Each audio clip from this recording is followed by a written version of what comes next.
Hi guys, my name is Jordan Oxford, and today I'm going to be teaching the Tea Party Instructional Strategy for my reading strategy.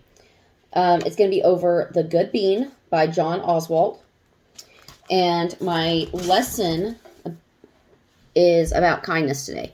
I will be working in a second grade classroom, and my academic standard is standard number 1 under second grade reading. It's about speaking and listening. Students will speak and listen effectively in a variety of situations, including but not limited to responses to reading and writing. That is my goal. Hopefully I can get that done. So my 2 quotes would be from the book. It tells us that students learn best when they are actively engaging in the book reading process. It helps them remember key details, and it just gets them up and walking around, socializing a little bit, add a little fun to the subject. The second one is I found a website with comprehension strategies that I really enjoyed. They pointed out that the Tea Party helps students use critical thinking skills such as prediction, sequencing, comparing, and contrasting text. So that is appropriate for the second grade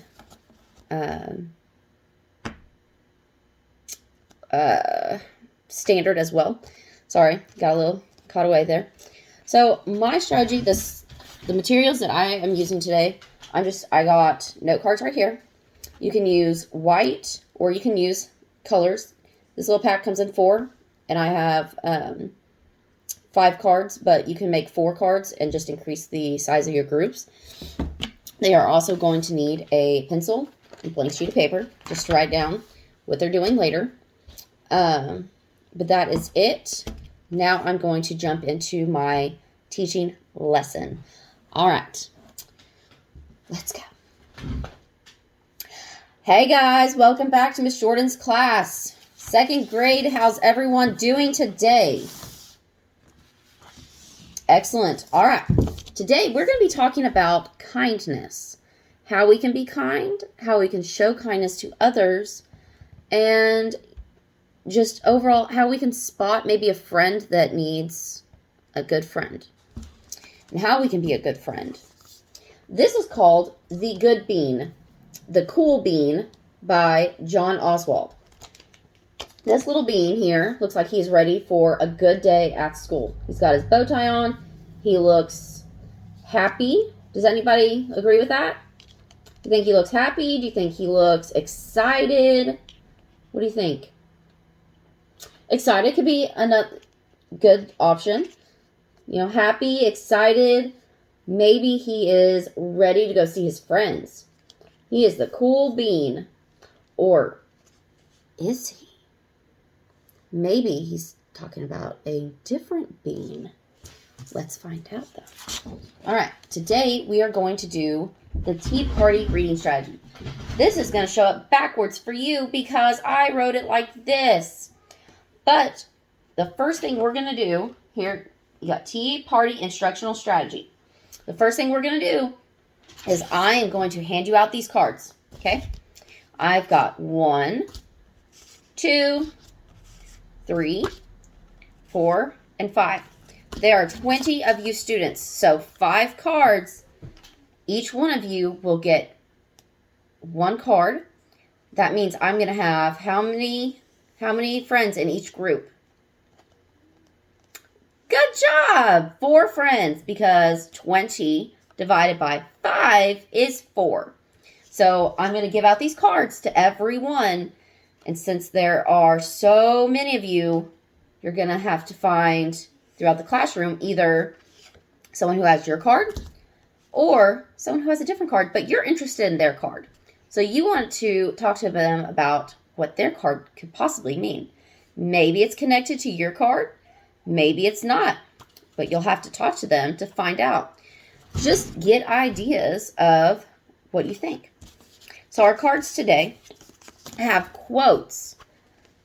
What's written on this card right here is inside of our book. And I want you to decide what this card could mean. So this card says, "We were a mixed bag." but somehow it worked. So someone's going to have that card. And this one says, somebody had my back.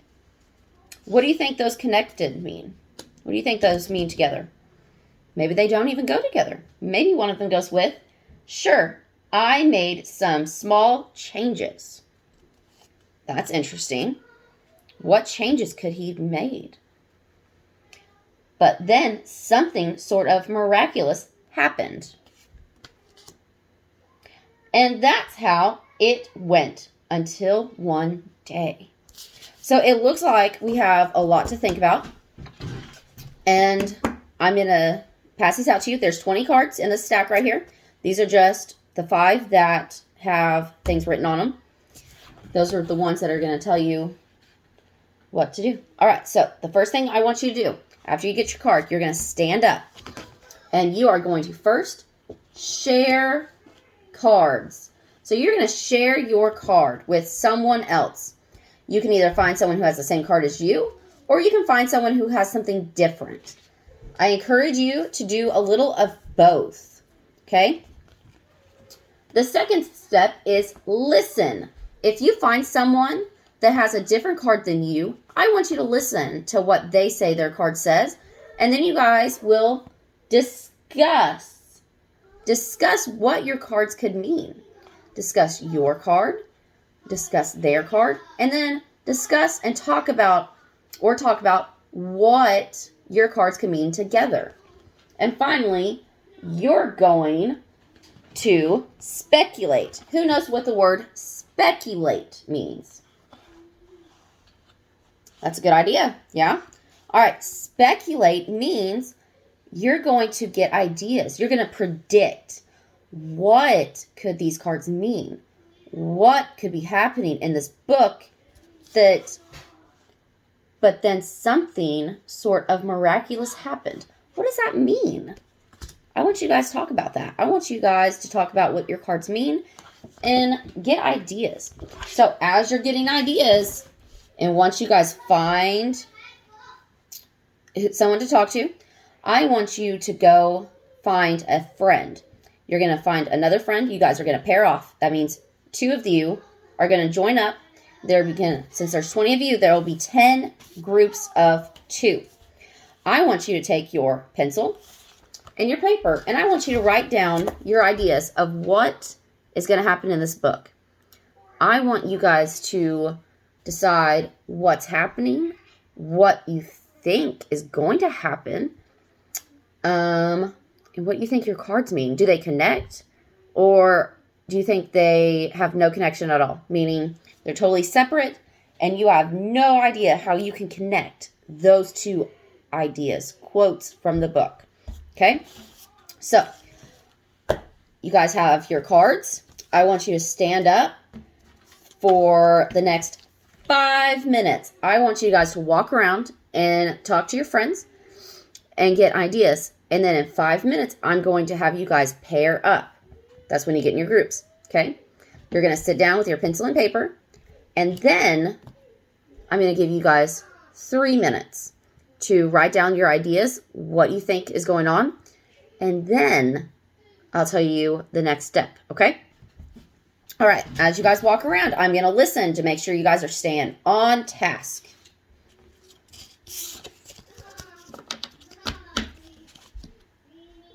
All right, now that is done, I am going to have you guys stand up again, and I want you guys to move back to your desks, and I will call on you guys by your pairs, okay? So if I call out a name, I want you and your friend, your pair, to come up to the front of the classroom with your paper, and you guys are going to share with us what you discussed, okay?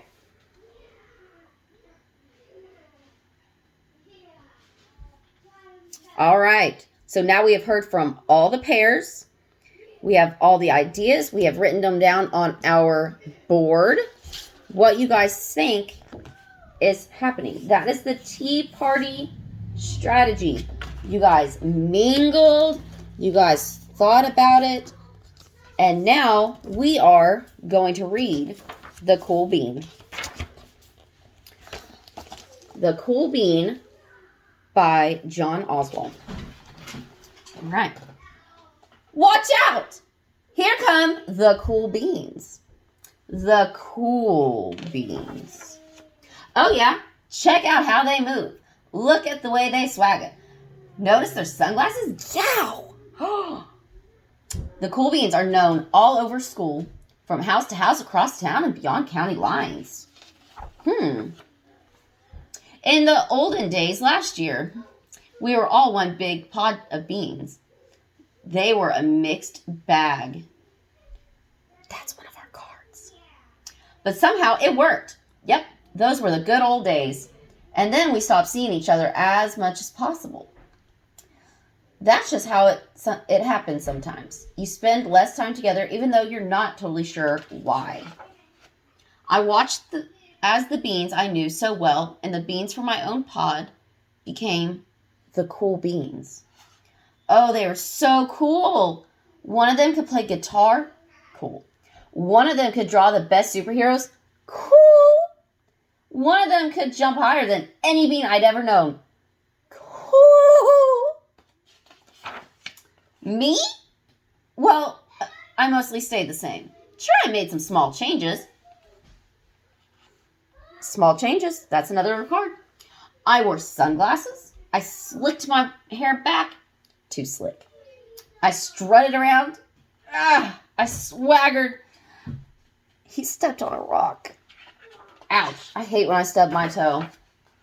I was still picked last for everything. My clothes never seemed to fit. I snorted when I laughed. I walked into stuff. I was an uncool bean for sure. I started thinking of myself as just a common bean with no special skills. I couldn't compete, so I didn't even try. I'd never be a cool bean. It seemed like there were two types of beans in the world. There were the cool beans, and then beans like me. He looks kind of sad. Maybe he needs a friend. The days all blended together. I lived my life, and things were just okay. I took tests and ate lunches and mostly kept to myself. The cool beans continued to be cool. I mean, sure, I miss them a bit, but it's not like I was going to say anything. I felt like all that coolness had just gotten in the way of our friendship. And that's how it went until one day. There's another one of our cards. I was in the cafeteria. I dropped my lunch on my loafers. But then something sort of miraculous happened. Oh, there's our fourth card. Out of nowhere, one of the cool beans helped me clean it up. He didn't even say anything. He just gave me a nod. That was it. Later, I was out by the playground. I tripped and scraped my knee and maybe cried a little bit. And everybody saw it. Another one of the cool beans came to my side. And without a word, he dusted me off. Look, that cool bean. He's showing him kindness. He saw kindness from this bean in the cafeteria and kindness from this bean on the playground. That afternoon, I was sitting in class. I wasn't really paying attention. I didn't notice, but our teacher had called on me. Everyone stared. I sat there in silence. Nobody said anything. And then everybody just laughed at me. That was it. After today, I was officially a has-been. But then one of the cool beans stood up and came over to me. Everybody watched. She leaned in closely and whispered, "Hey, the teacher asked you to read from page 32. Then she gave me a quick wink and went back to her seat. It was a small gesture, sure. But it was also everything. Look, he's back. He was going from the sad, worried look to he's actually happy. That made him feel so good. I walked home with a goofy smile on my face. I smiled all the way through dinner. That day had made all the difference. It was a day that could have been really bad if not for the kindness of a few cool beans. It gave me a shred of confidence. That shred of confidence has still grown. Somebody had my back. Our last card. Or a few somebodies. I'll hang out with them. After that, I started hanging out with the cool beans again. Not all the time, but sometimes. At lunch, after school, even on the weekends. Throughout all this, I realized that it's not just about how you look or anything other than silly stuff. It's about a wink or a nod or a smile at just the right moment. It's about dusting somebody off and helping them up again, pointing them in the right direction. Look at this. His friends helped him, and now he is helping others. That is kindness. All it takes is just a small little thing. We can all be kind to our friends or a stranger. Need a hand? Yes, please. Now that is cool. So you all can be cool beans if you just be kind. And that is our lesson today, guys. So I hope you enjoyed our tea party. We got to walk around, mingle with our friends, talk about what we thought was going to happen. We worked on reading and writing skills. Heck yes, this was a great lesson. I hope you guys have a great day. And tomorrow, I will see you again.